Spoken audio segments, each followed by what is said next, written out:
Hi there and welcome to the video. My name's Wayne Forbes and I'm a Digital Classroom Officer with the New South Wales Department of Education. In today's video, we're going to be learning all about flexible learning spaces. So, let's jump in. Flexible learning spaces are a new pedagogy being used in future-focused classrooms. They're student-centred, independent workstations with a set of clearly defined expected behaviours for their use. Lastly, they use purposely placed furniture to ensure that student learning outcomes are maximised.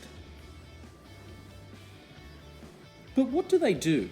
Firstly, they recognise that students require different ways to complete different learning tasks.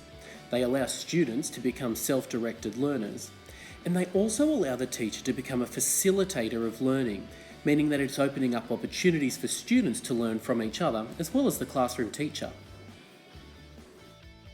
Flexible learning spaces are not free rein for students, and they may still require teacher direction to make good choices for learning. They're not a replacement for guided or modelled teaching practices, and they are certainly not an exhaustive list. You might come up with a few more options on your own as you experiment in your classroom. The campfire is a one-talk, many-listen station. It might be the students or the teacher sharing or demonstrating some learning. It requires heavily structured discussion, and you might like to use strategies such as a talking stick or asking students to put up their hands to speak. Next up is the watering hole. This is the station for small group work, or it's often used as a collaboration space. There's lots of discussing and sharing of ideas on this station. As the teacher, you'll need to be wary of the noise levels that come out of these groups, and you'll also need to ensure that students are on task with their learning every single time. Next, we have the cave space. This is a totally independent station where students can work by themselves in silence without any distractions.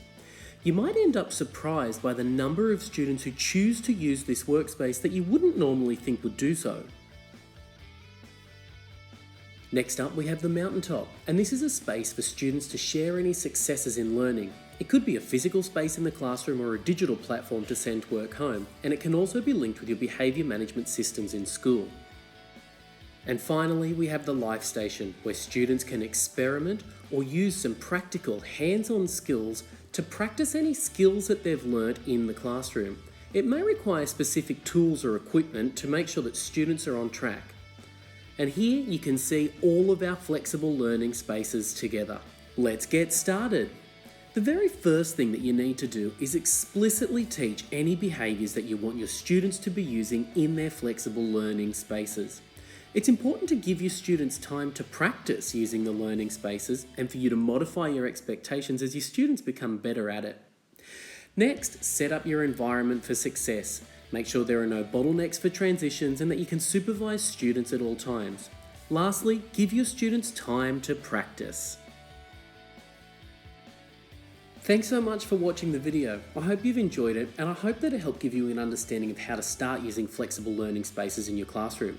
You can always jump onto the Department of Education website for more information, or there's registered NESA professional learning in flexible learning spaces, as well as collaborative teaching practice, which is something you might like to try in your new classrooms. Good luck with your new classrooms. I hope you've enjoyed the video.